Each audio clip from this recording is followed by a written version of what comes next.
The Curious Case of Mateu. The 5-year-old boy who claims to be John Lennon shocks everyone. The poster tore slightly at the corner as Mateu's small fingers pressed against the black and white face. His piercing wail silenced the bustling Barcelona music shop. Customers turned to see the little boy, barely 5 years old, sobbing uncontrollably as he reached toward John Lennon's iconic image. His mother, Elena, rushed to pull him away, embarrassment coloring her cheeks. "That's me! That's me!" the boy cried in Spanish, his voice raw with an emotion no child his age should know. "They killed me! The man with the coat shot me!" Elena exchanged alarmed glances with her husband Marco as she knelt beside their son. This wasn't a standard tantrum. The child's body trembled violently, his eyes fixed on Lennon's face with an unsettling intensity. "Mateu, cariño, calm down," she whispered, wrapping her arms around his small frame. "That's not you. That's a famous musician who died long ago." The boy pushed away from her, his face transformed by an expression that seemed impossibly adult, a mixture of grief, recognition, and something like homesickness. "I wrote songs," he insisted in Spanish, his tears subsiding into hiccuping sobs. "With Paul and George and Ringo. I had a son named Sean. Why am I so small now? Where's Yoko?" The shop assistant, who had been hovering nearby, approached cautiously. Clara Rodriguez had studied musicology before taking this retail position, and something about the child's distress struck her as extraordinary. "Is your son all right?" she asked softly. Marco shook his head, confusion evident. "We don't know what's happening. He's never shown any interest in the Beatles. We don't even play their music at home." As they spoke, Mateu had calmed somewhat, now humming quietly to himself, while tracing Lennon's face with one finger. Clara tilted her head, listening to the melody. "That song he's humming," she began uncertainly. "What about it?" Elena asked, still holding her son's shoulders. "It sounds like Lennon, but I don't recognize it," Clara said. "And he's singing in English." Elena and Marco exchanged another worried glance. Mateu spoke only Spanish and Catalan, the languages spoken at home and at his Montessori preschool. He had never shown any knowledge of English. But now, unmistakably, he was singing softly in perfect English, with a distinctive Liverpudlian accent. The light dims slowly as the crowds all fade away.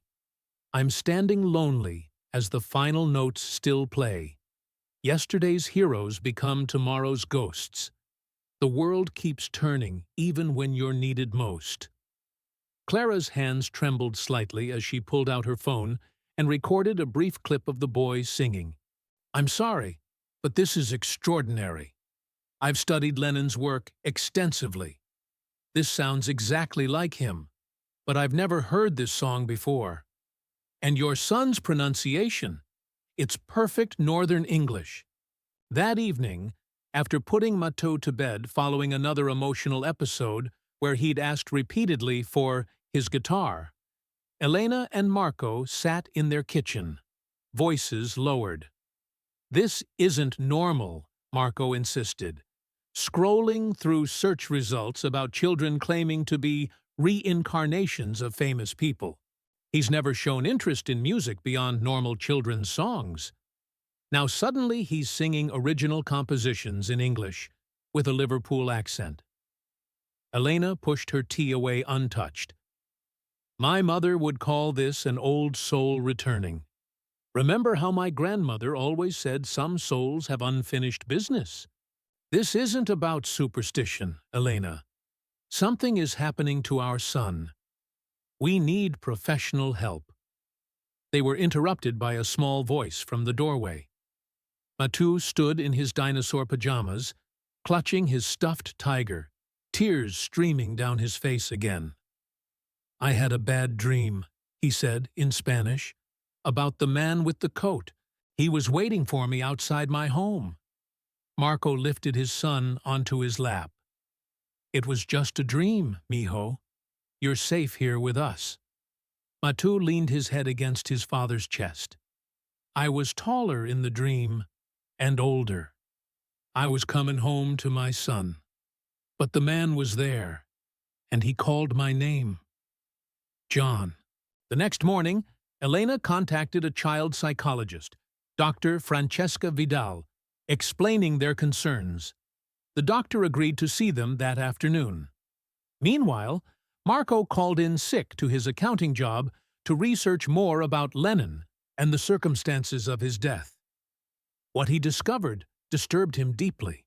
John Lennon had indeed been shot outside his home, the Dakota building, by a man wearing a coat who had called his name before firing.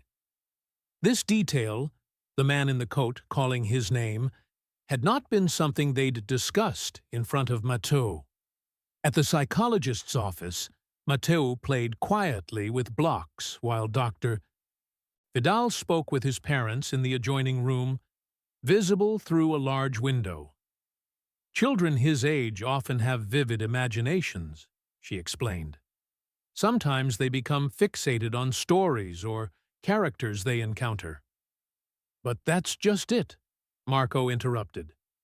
We never exposed him to the Beatles or John Lennon. We're more classical music fans. And how do you explain him singing in perfect English with a Liverpool accent? Dr. Vidal made a note. Let me speak with him alone for a bit. Perhaps he'll reveal where he learned these things. 20 minutes later, the psychologist's professional composure had visibly cracked. She invited the parents back in, her clipboard filled with hurried notes. Your son just performed what he claims is an unfinished song called Real Love, that he says he was working on before he died. He showed me specific chord progressions on the toy piano. The lyrics were complex and mature, completely beyond what a 5-year-old should be able to compose. Elena gasped. Is that significant? Real Love was indeed an unfinished Lennon composition, Dr. Vidal explained.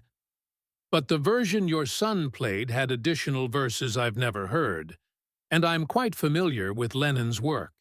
More concerning is that when I asked him about his family, he gave accurate details about Lennon's first wife Cynthia and his son Julian, then described Yoko Ono and their son Sean in specific detail.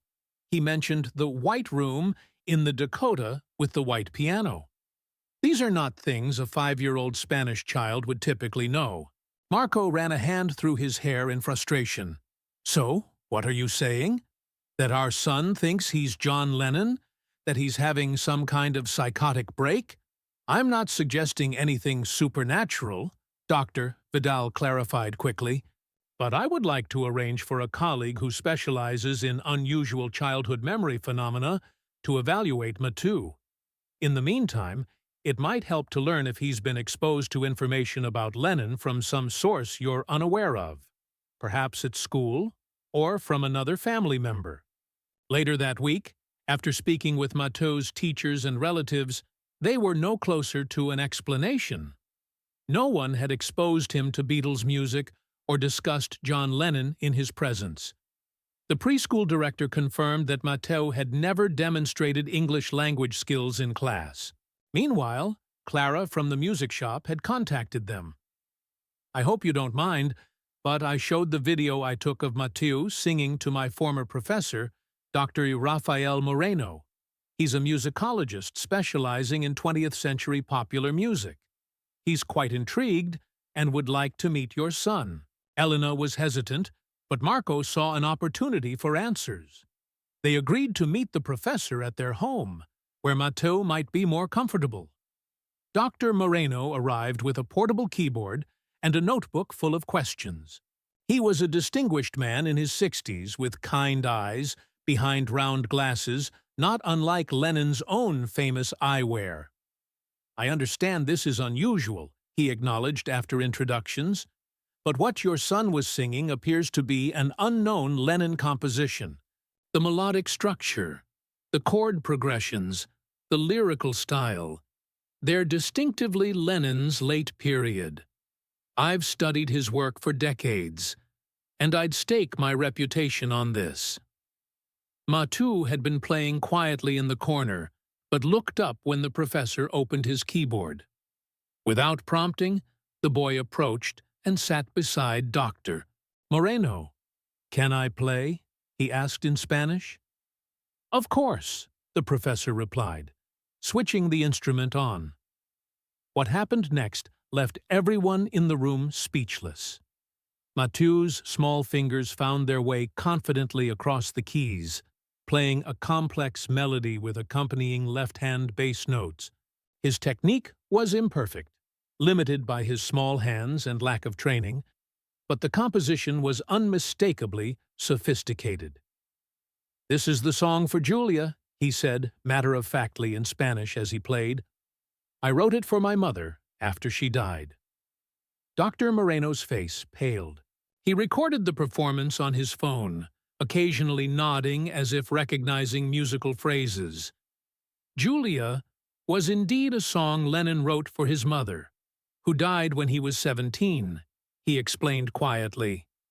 But what he's playing isn't that song. It's something similar in theme, but completely different. It's as if Lennon had revisited the concept later in life, which he never did, as far as we know. That night, after the professor left with promises to research further, Mateu experienced his most disturbing episode yet. He woke screaming from a nightmare, describing the sensation of bullets entering his back, the cold sidewalk against his face, and his desperate worry about Sean growing up without a father. "I don't want to remember anymore," he sobbed in Elena's arms. "I don't want to be him. I want to be just Mateu again." The next morning, Dr.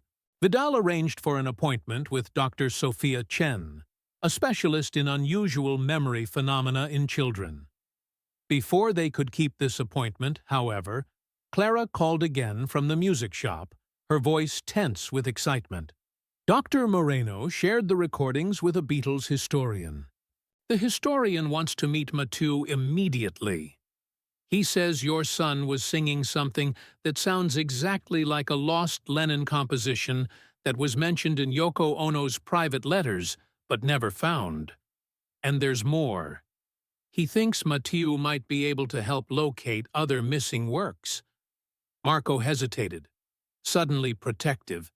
"This is getting out of hand. Our son isn't some kind of Beatles memorabilia detector." "I understand your concern," Clara replied. "But Dr. Moreno said this historian has connections to Lennon's family. If anyone can help make sense of what's happening to Mateu, it might be them." Elena took the phone. "Tell them we'll consider it after we've seen Dr. Chen. Our son's well-being comes first." That night, as they tucked Mateu into bed, he looked up at them with eyes that seemed too old for his young face. "There are more songs in my head," he said sleepily. "Important ones that no one ever heard. I need to find them before I forget again." Marco and Elena stood in the hallway outside his room, listening to their son humming himself to sleep with melodies the world had never heard. Dr. Isaac Fleming adjusted his glasses as he studied the small boy sitting cross-legged on the floor of the Harper's Yavidro. Harper's living room. As one of the world's foremost Beatles historians, he had flown overnight from London after hearing Dr. Moreno's recordings, convinced that this was more than an elaborate hoax. "Hello, Mateu," he said gently, kneeling to the child's level. "I'm Dr. Fleming. I understand you know some special songs." The boy looked up from the paper where he'd been drawing what appeared to be a detailed sketch of a New York apartment. His eyes narrowed slightly. "You wrote that book about me and the lads," he said in Spanish, though the cadence of his speech had shifted subtly. "Got most of it right, except the part about India." We stayed 2 weeks longer than everyone thinks." Dr. Fleming's face paled. He turned to Marco and Elena, switching to Spanish. How could he possibly know about my book? It was only published in English, and that detail about India, it's something I've only recently discovered while researching private letters for my next publication. It hasn't been made public. Before they could respond, Mateu stood up and walked to the piano in the corner of the room. An instrument Elena played occasionally. His small fingers hovered over the keys. The melody came in a dream about Julian, he explained.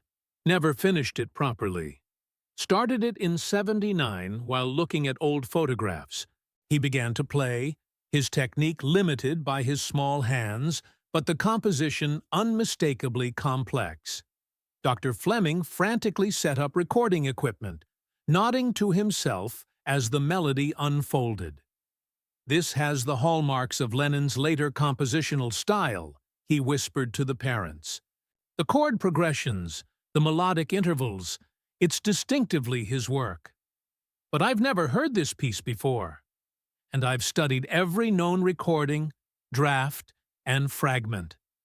When Mateu finished playing, he looked up with tears in his eyes. "I miss making music. These fingers are too small yet." Dr. Fleming knelt beside him again. "Mateu, can I ask you some questions about John Lennon's life?"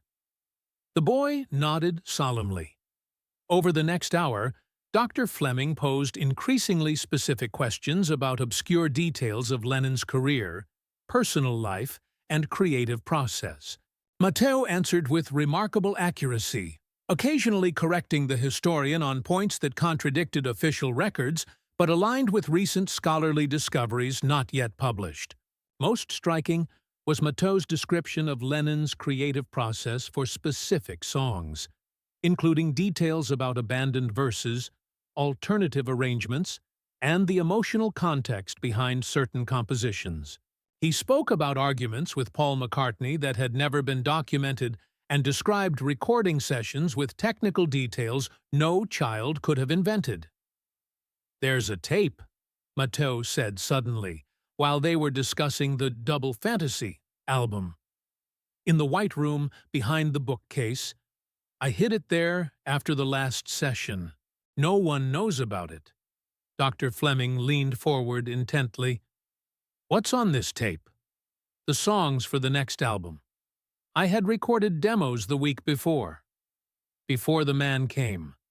I told Yoko about most of them, but not all. Some were surprises for later."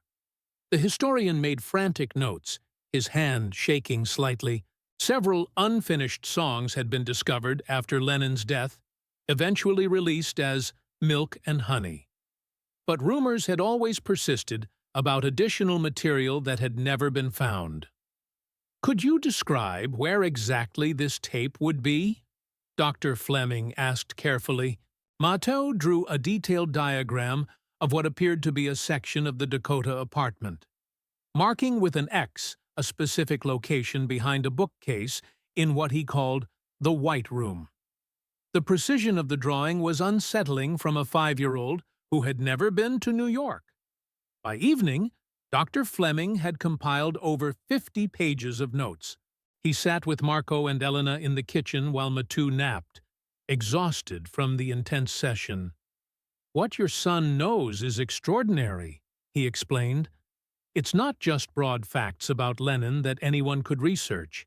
It's intimate details, creative processes, personal reflections that were never made public.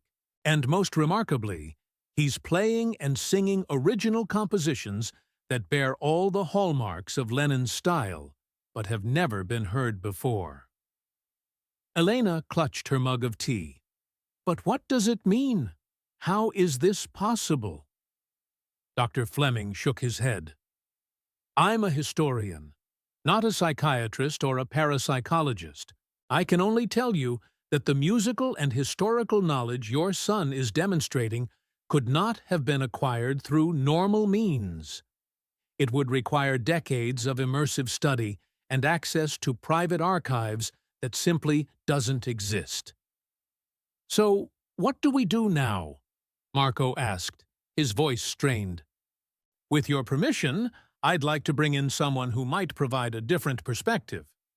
Dr. Fleming replied carefully.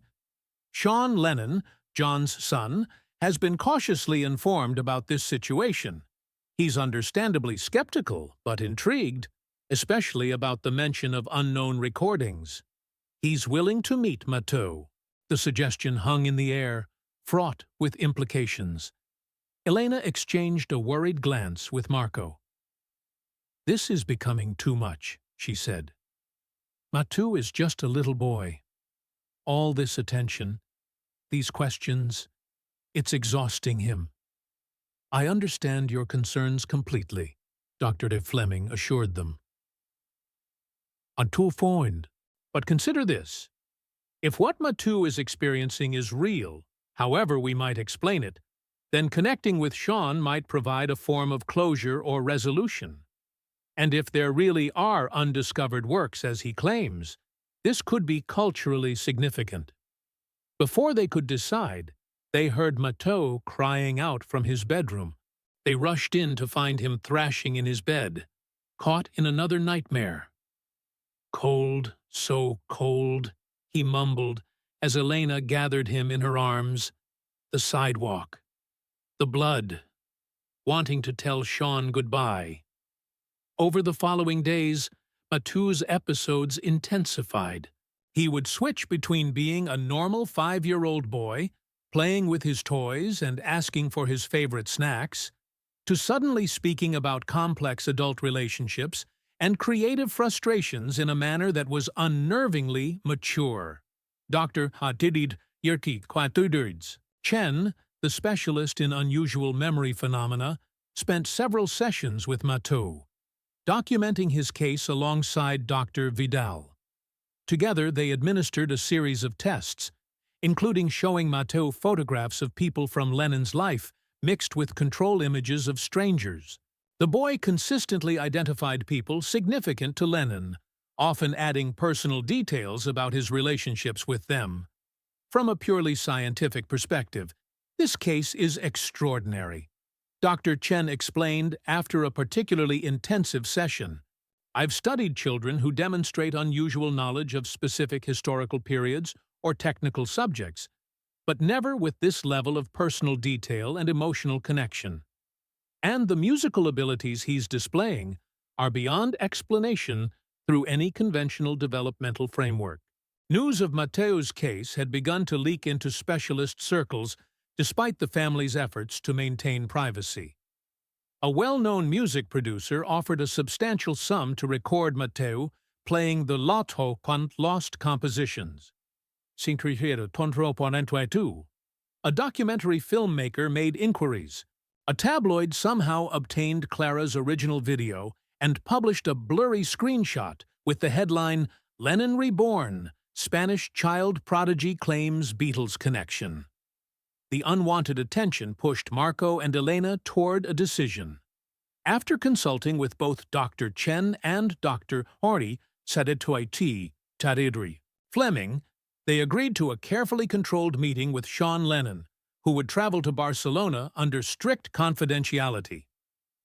"This isn't about proving anything supernatural," Marco told Elena as they prepared their home for the visit. "It's about helping Mateu. These episodes are taking a toll on him. Maybe meeting Sean will provide some kind of resolution." The day before Sean's scheduled arrival, Mateu had his most lucid Lennon episode yet. While drawing at the kitchen table, he suddenly looked up at Elena with an expression of profound sadness. "I never got to see him grow up," he said quietly. "Sean was only 5 when I died, just like I am now. I had so many songs I wanted to write for him, so many things I wanted to teach him." Elena sat beside him, her heart breaking for her confused son. "Mateu, cariño, you know you're not really John Lennon, right? You're our little boy." Mateu considered this, his expression thoughtful beyond his years. I know I'm Mateu, but I remember being John, too. The memories are so strong sometimes. I see his life when I close my eyes. I feel what he felt. I hear the music he never finished. Does it frighten you? She asked carefully. Only the ending, he replied, returning to his drawing. And sometimes I worry that I'll forget who Mateu is, and only be the sad man with the glasses. When John Lennon arrived the following morning, the atmosphere in the Harper apartment was tense with anticipation. Sean, now in his 40s, had his father's lean build and thoughtful eyes. He greeted Marco and Elena warmly but with obvious reservation. I want to be clear that I'm here out of curiosity and respect for your situation, he explained. I don't necessarily believe in reincarnation or whatever might be suggested here. But Dr. Fleming has been a trusted family friend for years, and his conviction about this case was compelling. They agreed that the initial meeting should be casual and unstructured. Sean would be introduced simply as a visitor, with no mention of his connection to John Lennon, Dr. Chen, and Dr. Fleming would observe discreetly, while Marco and Elena remained present for Mateu's comfort. Mateu was playing with building blocks when Sean entered the living room. The boy looked up, his hands freezing mid-motion. His building blocks clattered to the floor as he stared at Sean with an expression of shocked recognition. "Sean?" he whispered in English, his Liverpool accent suddenly pronounced. "My God, you've grown so much." Sean's carefully maintained composure visibly cracked.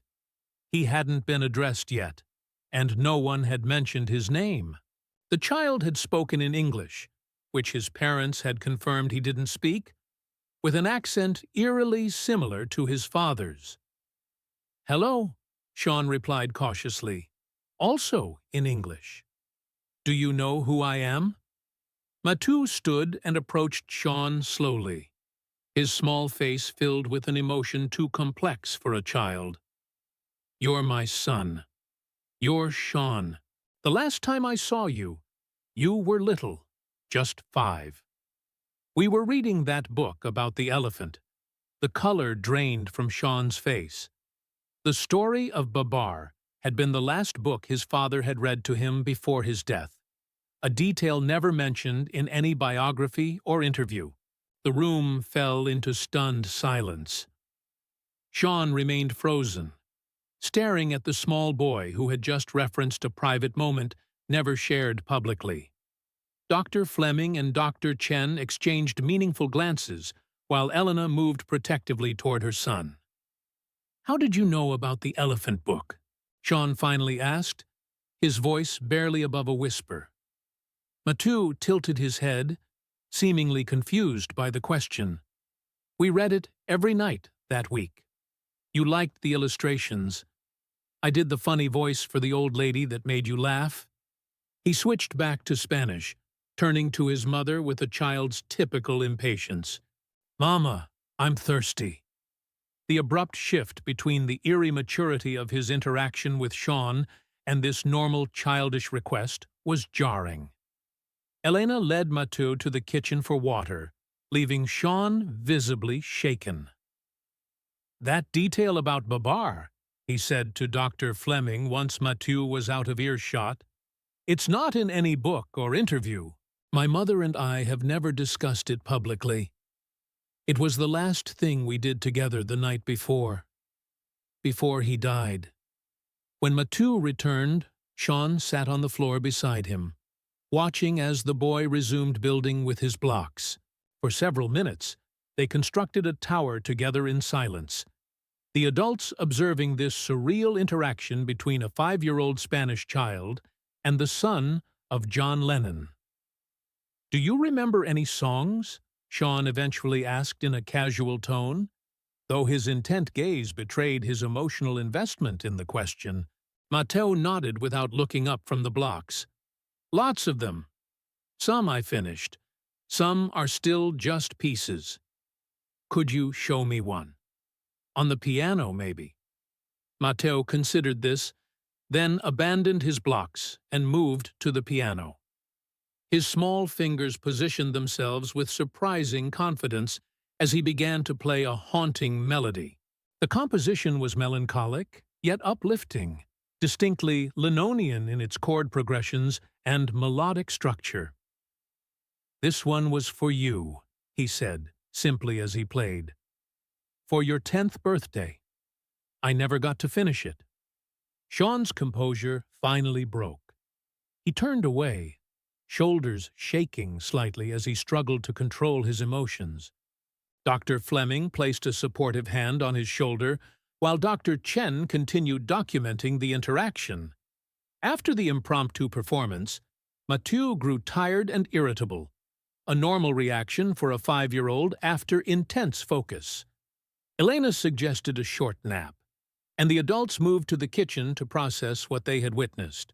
"I came here as a skeptic," Sean admitted, his hands wrapped around a mug of coffee. "I've dealt with Beatles fanatics and John Lennon obsessives my entire life. I know every trick, every angle.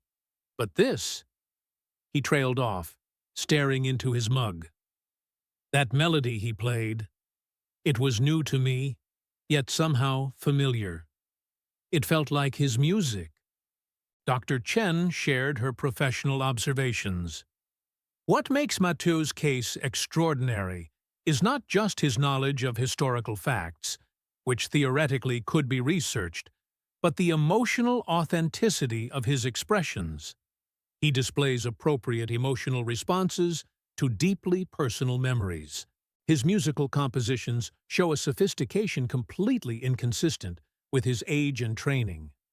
And most tellingly, he switches seamlessly between his Mateu identity and these Lennon episodes, with distinct changes in speech patterns, mannerisms, and emotional affect." "So what are you suggesting?" Marco asked.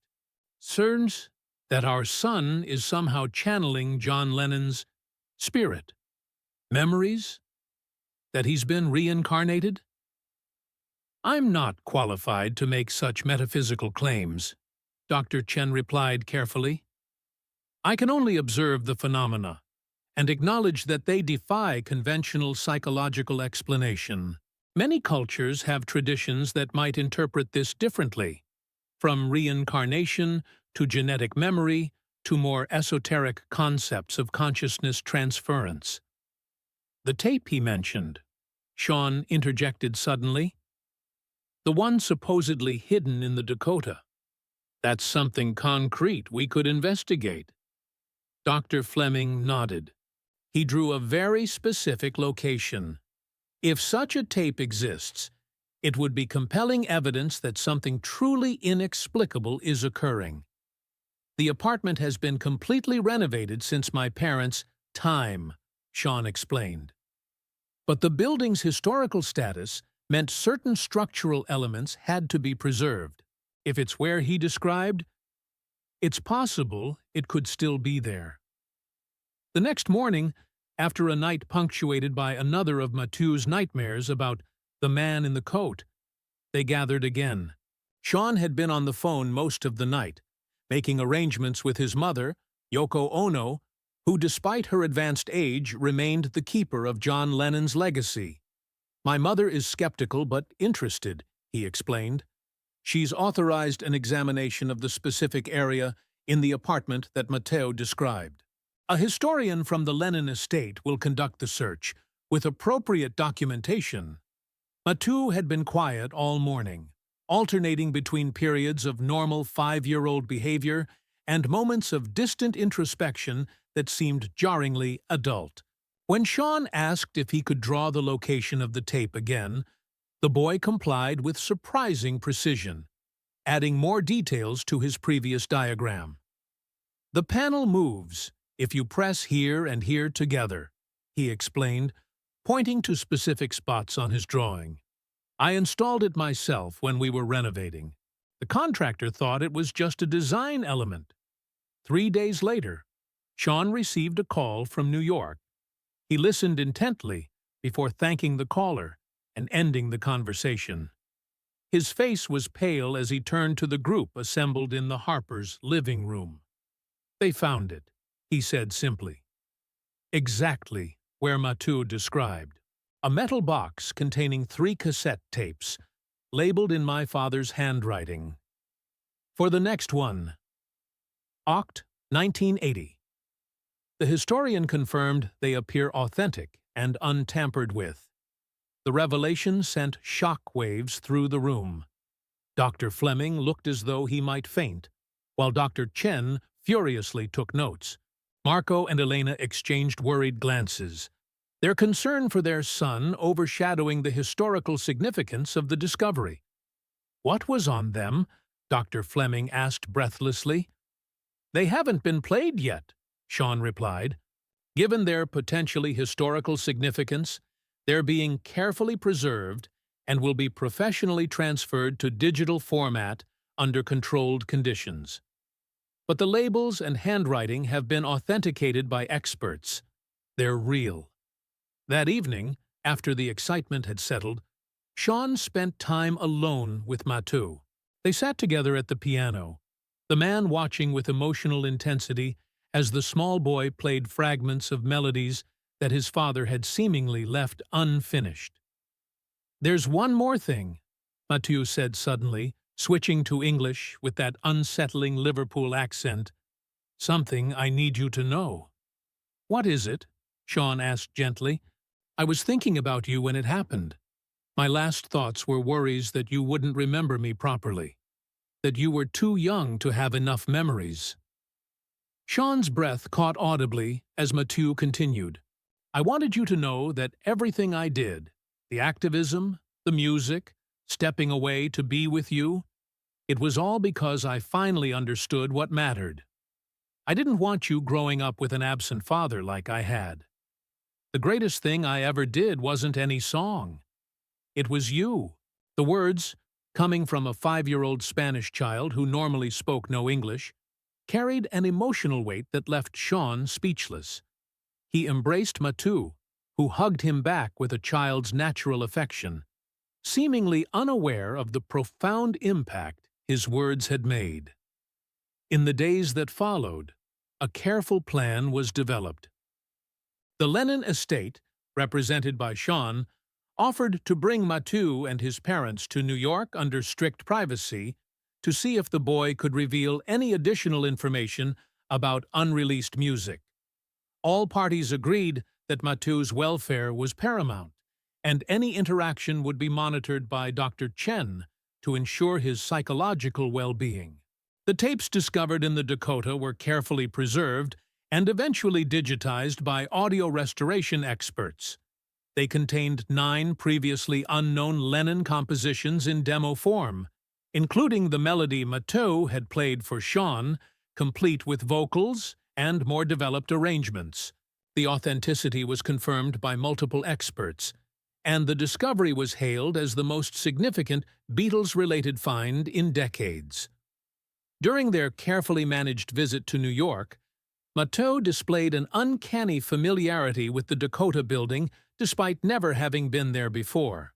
He led them confidently through corridors and pointed out architectural features that had been changed since Lennon's time, details confirmed by longtime building staff. In the apartment, now owned by another family who had graciously permitted the visit, Mateu walked directly to specific locations and described what had been there during Lennon's residency: the white piano's exact position, where the bookshelves had stood, the spot where baby Sean's crib had been placed. The accuracy of these recollections was verified through historical photographs and Yoko's reluctant confirmation. The visit culminated in a private moment between Mateu, Sean, and Yoko Ono herself, who had finally agreed to meet the boy after hearing recordings of his piano performances and Sean's emotional account of their interactions. "You're still making art," Mateu said to her in English during their brief meeting, his expression earnest. "That makes me happy. You always were the better artist." Yoko, normally guarded and skeptical, was visibly affected by the child's presence, and his reference to their private conversations about their respective artistic merits, discussions they had never shared publicly. As the extraordinary visit concluded and the Harper family prepared to return to Barcelona, something unexpected happened. Mateu, who had been switching between his normal child personality and these Lennon episodes with increasing frequency during their stay in New York, suddenly seemed to stabilize. "I think I'm just Mateu now," he told his mother in Spanish as they packed his small suitcase. His voice was entirely childlike again, with no trace of the Liverpool accent or adult cadences. "The memories are getting quiet." Dr. Chen observed this apparent transition with professional interest. Often in cases of unusual memory phenomena in children, there comes a point of resolution or integration. It's as if whatever needed to be expressed or remembered has been acknowledged, allowing the child's normal developmental path to resume. The family returned to Barcelona, where Mateu gradually returned to the normal life of a 5-year-old boy. The episodes became less frequent and less intense, eventually fading to occasional dreams that he barely remembered upon waking. His unusual piano abilities remained, though modified to a more age-appropriate level of talent rather than the sophisticated compositions he had previously demonstrated. 6 months later, the Lennon estate released a carefully curated album titled Final Sessions, containing the songs from the discovered tapes, professionally restored and minimally produced to maintain their authentic demo quality. The album was accompanied by a thoughtful liner note from John Lennon that made no mention of Mateu but spoke of connections that transcend conventional understanding and draw the enduring nature of creative energy. The proceeds were directed to a charitable foundation for children's music education, with a significant endowment designated for a scholarship fund that would ensure Mateu could pursue musical training if he chose to as he grew older. Dr. Fleming published a meticulously documented academic paper on the discovery of the tapes, carefully omitting direct references to Mateu, but acknowledging the unusual circumstances that led to finding this lost work. Dr. Katranin Fide. Chen continued to monitor Mateu's development, noting with relief his healthy psychological adjustment and normal childhood progression. For the Harper family, the extraordinary chapter gradually became something they discussed less frequently, as Mateu himself seemed to move beyond it. They honored his privacy by declining all media requests and book deals, though they maintained a warm relationship with John Lennon, who visited occasionally and took a godfather-like interest in the boy's development. Years later, when asked if he remembered anything about his unusual connection to John Lennon, a teenage Mateu would shrug with typical adolescent nonchalance. "Not really," he would say. "Sometimes I dream about music I've never heard, and it feels like remembering rather than creating. But mostly, that was something that happened when I was too young to really understand." But late at night, his fingers still found their way to melodies that seemed to come from somewhere beyond his own experience. Compositions that flowed through him rather than from him, connecting past and present through the universal language that had always transcended the boundaries between life and whatever might lie beyond it.